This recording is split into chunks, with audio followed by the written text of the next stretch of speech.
بسم اللہ الرحمن الرحیم ان الحمد للہ والصلاة والسلام علی من لا نبی بعد اما بعد۔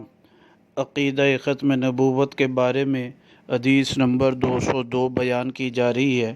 یہ حدیث مبارکہ کنز العمال فی سنن الاقوال والافعال میں موجود ہے۔ راوی حضرت ابو سعید خدری رضی اللہ تعالیٰ عنہ ہیں۔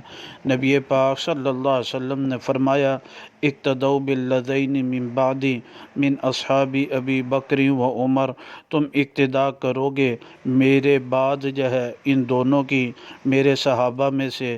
اور پھر آپ نے نام لیا ابی بکر و عمر، فرمایا ابو بکر اور عمر کی تم اقتدا کرو گے۔ یہ آپ علیہ السلام نے وصیت بھی فرمائی، نصیحت بھی فرمائی، پیشن گوئی بھی فرمائی کہ میرے بعد کوئی نیا رسول، نیا پیغمبر، کوئی نیا دین، کوئی نئی شریعت نہ آئے گی، بلکہ قیامت تک کے لیے تم میرے بعد ان صحابہ کی اقتدا کرو گے اور یہی جنت میں داخل ہو جائے۔